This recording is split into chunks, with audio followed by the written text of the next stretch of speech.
E agora que nós já conhecemos a maior parte da tripulação da nossa embarcação, levando a alma pelas águas do destino, nós vamos aprofundar um pouquinho mais, encerrando a metáfora aqui para entender o que é o Curios. O que será que é o Curios? E se ele ajuda, atrapalha, enfim, nós vamos entender. É o ponto final, ele é um pouco mais complexo, nós vamos passar por vários pontos, mas me acompanha aqui até o final para você entender esse ponto a mais. E me diga aqui nos comentários se você gostou dessa metáfora da embarcação, se ela te ajudou a entender algumas questões das suas particularidades de vida ali, em contexto mais profundo. Vamos aproveitar esse momento antes de entrar aqui no Curious, para você se inscrever no canal se não for inscrito ainda, deixar o seu comentário, arrastar um comentário para dar um hype aqui no vídeo e se puder também curtir, agradeço bastante. E se você gosta de estudar astrologia, eu tenho duas possibilidades e te convido para as duas. A primeira é ser membro aqui do canal. A gente tem 2 níveis na seção de membros com vídeos exclusivos e tem também os cursos da plataforma EAD, aprenderastrologia.com.br. A visão é sempre tradicional, é uma visão clássica, certo? Então vamos aqui completar nossa metáfora da embarcação. Bom, nós falamos sobre o predominador, sobre o oikodespotes, que é o que comanda o predominador, é o que dá as ordens ali para o predominador, é o que inspira, né? A gente pode dizer que é o que inspira a alma. O predominador é a alma em si, e o oikodespotes inspira a alma, né? A realização do que ela deve fazer aqui ao longo dessa experiência humana.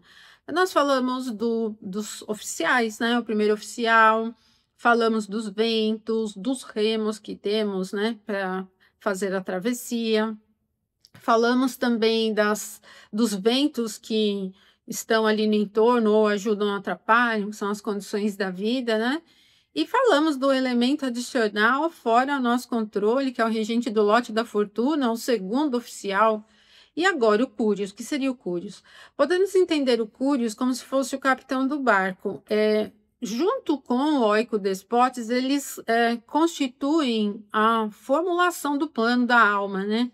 Na experiência da vida. Então, a gente viu que o oikodespotes, ele inspira o predominador, que é a alma em si, a força da alma, né?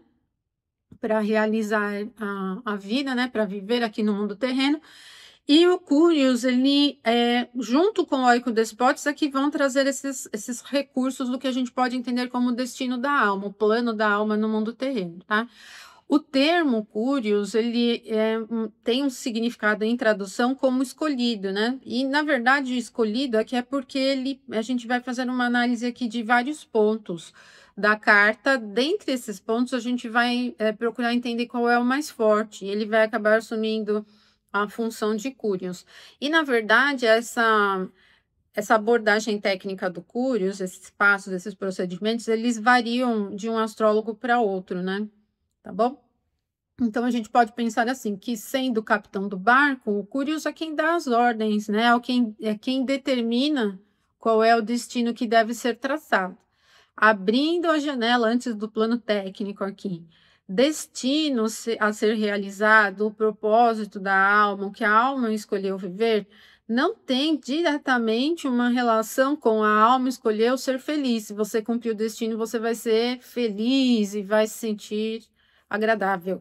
Sei lá o que a alma fez lá no passado, mas ela pode ter escolhido algum destino para cumprir alguma missão um pouco mais difícil, né? Porque no mundo moderno a gente associa muito uma ideia de propósito de vida, missão de vida, às questões como trabalho e vocação, e acredita que se a gente realizar aquilo profissionalmente, vai realizar a vida como um todo e vai ser feliz.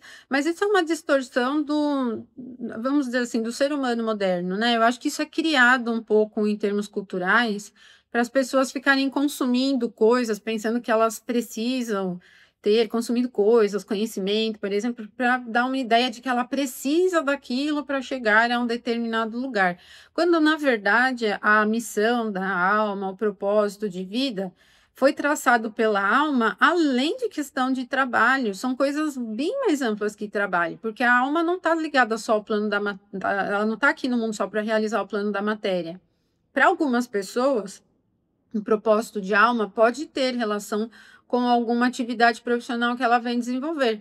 Mas eu particularmente penso que a atividade profissional nesse caminho é instrumento, não é o destino final. Então ela está por meio daquela atividade profissional realizando o que a alma veio, o que a alma se propôs a fazer. Por exemplo, se uma pessoa vai para um campo artístico, vai, de repente ela trabalha como um artista e ela está realizando o propósito da alma. Não é a arte em si que está realizando o propósito da alma, é o plano criativo, é a expressão sensível, isso que a alma veio realizar. Então, a profissão ela acaba sendo um meio, mas para algumas pessoas, porque para outras almas pode ter relação, por exemplo, com constituição familiar, com crescimento financeiro, por exemplo. Algumas almas vieram trabalhar questões do plano material, algumas almas vieram aqui para compartilhar conhecimento, ajudar as pessoas, por exemplo, né? E aí as missões são variadas, então elas não estão sempre diretamente vinculadas ou a ser feliz no amor, né? Que as pessoas acreditam muito que tem que encontrar uma gêmea, né? Esquece isso, tá? Porque na astrologia não é bem isso que a alma se prepara sempre, não. Da mesma forma como trabalho, para algumas almas pode fazer sentido mesmo, pode ser que ela tenha vindo para essa experiência para se realizar afetivamente, né? Mas não é para todo mundo, e nem como profissão, tá, gente? Então, tira essa ideia da cabeça de que ter uma profissão adequada vai fazer você feliz. Para a maioria das pessoas, o que é interessante em termos profissionais, assim, que deixa a pessoa realizada, é quando ela está alinhada àquilo que ela tem habilidade para fazer. Então, isso promove uma sensação de bem-estar, que não necessariamente é uma missão de vida, né? Quando a pessoa faz aquilo que ela gosta, né, ela se sente de alguma forma preenchida. E se ela for bem remunerada por aquilo, melhor ainda. Mas não tem uma ligação de um para um com a questão de missão de vida na astrologia, tá bom? Então, isso é um ponto importante, porque a gente pode pensar assim que descobrindo quem é o Curios e associando ao Eco-Despotes, a gente vai descobrir qual é o tipo de profissão, qual é o tipo de esforço físico, material e produtivo que a gente tem que ter na vida para ser feliz. Missão da alma, propósito da alma, não tem a ver com encontrar felicidade, tem a ver com cumprir. Às vezes você recebe uma missão que não é muito agradável, né? Por exemplo, vai lá e cobra, imagina, né? Imagina um oficial de justiça. Ele tem uma missão de que de entregar o ofício ali para a pessoa para falar, ó, você está sendo procurado pela justiça por tal coisa lá, né? Está sofrendo processo e tal, tem que se apresentar ali na justiça para se defender, enfim, tudo mais, né? A missão dele não é resolver o caso da pessoa, né? Para quem do réu ali, para quem ele está entregando o ofício, é só entregar, entendeu? Então a missão de vida ela não tem uma ligação direta com felicidade, do tipo cumprir o destino, tá feliz. Se cumprir o destino, tá bem legal, né? Cumprir o que era para cumprir, depois pode até ser que você curta o restante da vida, né? Bom, vamos lá. O Curious, capitão do barco, então, o eleito, ele é determinado a partir de alguns pontos. Então, gente, aqui vai precisar ter algum conhecimento de astrologia. Isso aqui é uma análise profunda de astrologia. Então, para quem não tem conhecimento nenhum do que são planetas, signos, dignidades essenciais, casas, talvez não ajude muito, mas para você que conhece um pouquinho, já vai conseguir identificar muita coisa. Bom, primeiro ponto, você vai olhar se tem planetas na primeira casa, né? Na casa do signo ascendente. Sempre uso uma divisão por signos inteiros aqui, porque é uma abordagem helenística, ela tem uma ideia mais de você identificar pontos maiores, não as promessas de cada tema da vida, né? Então, usa sempre aqui signos inteiros, tá? Então, olha se você tem planetas no mesmo signo do seu ascendente, tá? Se você não tiver nenhum planeta ali, marca um pontinho ali, já pega aí uma caneta, um papelzinho, marca um ponto ali para o planeta que tiver domicílio no seu signo ascendente. Então, como eu já falei para vocês, o meu ascendente é Touro, o regente do meu ascendente é Vênus, eu vou marcar lá, Vênus, um ponto para Vênus ali, vou deixar Vênus ali. Não precisa nem pôr ponto, só marca ali, Vênus, né, tal. Depois você vai olhar qual é o regente do signo onde a lua está, né? O luminar noturno, tá? E aí eu tenho a lua em Áries, o regente de Áries é Marte, vou marcar Marte também. Marquei Vênus, marquei Marte. Vou marcar também qual é o regente do lote da fortuna. Então eu tenho lote da fortuna em Câncer, vou marcar lá a lua. Então marquei Vênus, Marte e Lua. Vou marcar qual é o regente da casa 10 por signos inteiros. Não é onde está o meio do céu, hein, gente? Olha, por signos inteiros, né? Na nossa divisão. Porque aqui, o meio do céu, quando a gente divide por signos inteiros, ele pode acontecer na casa 9, na casa 10, na casa 11. Então, ele não estará sempre na 10. O que a gente quer ver aqui é o regente da casa 10, tá? Não do meio do céu. Então, a gente vai olhar, no meu caso, na divisão por signos inteiros, eu tenho ali o signo de Aquário. Na casa 10, vou marcar ali Saturno. Então, marquei Vênus, Marte, Lua, Saturno, tá? Vou marcar qual é o regente da lunação pré-natal. Aí você vai precisar descobrir o que aconteceu antes do seu nascimento, se foi uma lua nova ou se foi uma lua cheia. No site do Astro-Sync, dá para você identificar. Você coloca os seus dados lá para o cálculo do mapa, ele já vai te dar bastante dessas informações. Dá para você dividir o mapa por signos inteiros ali. Eu estou criando um aplicativo de cálculo também, tá? Uma aplicação de cálculo daqui uns meses. Vai estar disponível lá no meu site, com esses recursos que a gente precisa aqui da astrologia tradicional, para não ter que ficar pegando uma parte num site, outra parte no outro site, tá? E aí, então, você vai identificar a alunação pré-natal. Então, por exemplo, a minha alunação pré-natal foi uma lua nova e aconteceu no signo de Peixes. Então, eu vou marcar Júpiter, que é o regente de Peixes. Então, eu marquei Vênus, Marte, Lua, Saturno e Júpiter agora, né? E vou observar se existe algum planeta que está em ascensão heliacal. O que significa em ascensão heliacal? Ele tem que estar antes do Sol entre 17 graus a 23 graus antes do Sol, tá? Não pode estar antes de 17 graus, porque ele ainda está sob os raios do Sol, ou até se estiver muito mais perto, vai estar combusto. Então, esse planeta a gente esquece.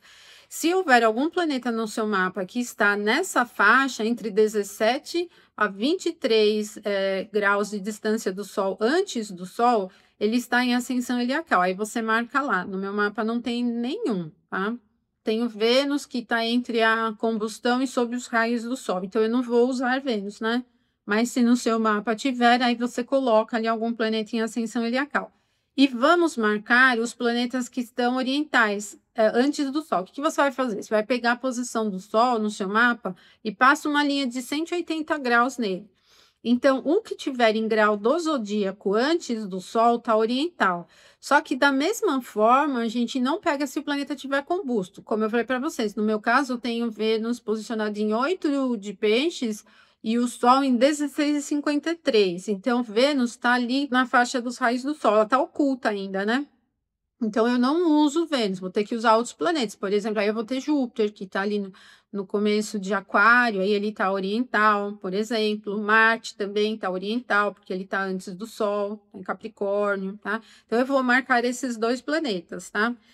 E aí, de todos esses planetas que a gente marcou ali, nós vamos verificar qual deles está mais forte, tá? Não é o que aparece mais, mas é qual está mais forte. E para a gente saber qual está mais forte, tem que conhecer as dignidades essenciais.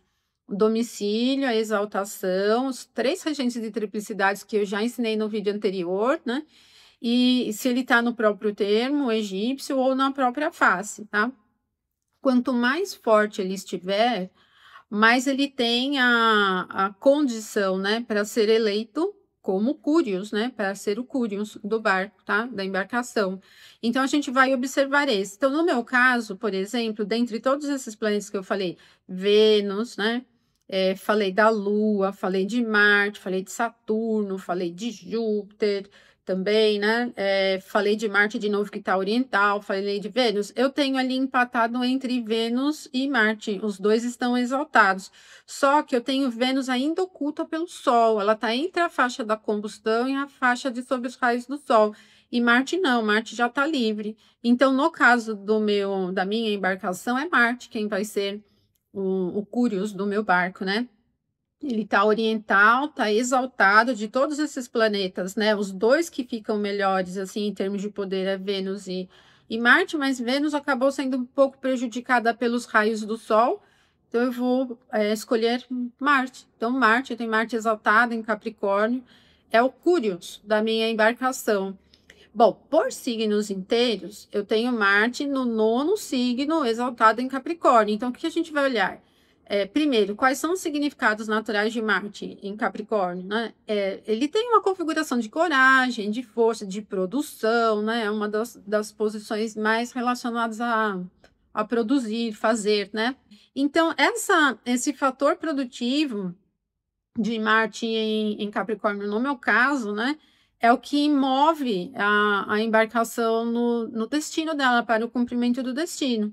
Então, quando a gente olha o capitão do barco, aqui no caso, né? No meu caso, é o Marte, que está exaltado, ele está falando, então, produza, né? Faça aí, né? Tipo, realiza no nível físico as coisas que você tem que realizar. Aí a gente viu que tem os remos lá que eu falei para vocês, né? Meus remos são a lua, bem fraquinhos, então às vezes não tem muitos recursos. Várias vezes dentro do meu processo de trabalho eu tentei encontrar maneiras de fazer as coisas e não tinha, e eu falei, vou fazer do jeito que eu sei, que der, né? Igual a ideia do oráculo, né? Não sei se vocês. Isso eu já contei para vocês. Eu estou criando um oráculo astrológico de cartas, assim, né? Como um jogo de cartas, como um tarô, por exemplo. Mas ele não é formado de 78 arcanos, como um tarô. É um oráculo astrológico. Eu coloquei os signos, planetas, estrelas, os lotes, eclipses, os nodos e tudo mais. E a maneira como eu visualizei ele para ficar pronto era uma maneira difícil de ser produzido pelas gráficas mais baratas, né?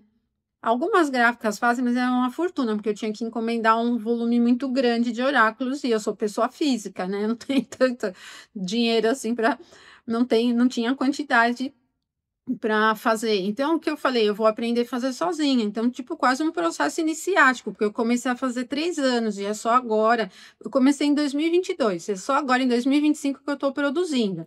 Eu estou produzindo vários, porque ele é manual, é artesanal do começo ao fim, desde a elaboração lá no programa, né? No Illustrator que eu usei, no Adobe, até a produção final, caixinha e tudo. Então, eu estou produzindo alguns porque ele leva um tempo para, né, para depois eu começar a lançar e para vocês verem. Mas mais ou menos isso, né? Tipo, eu coloquei a mão na massa porque meus remos são fraquinhos, né? Não, não tinha um remo muito legal para fazer. Eu falei, vou aprender como faz e aí eu mesma faço, né?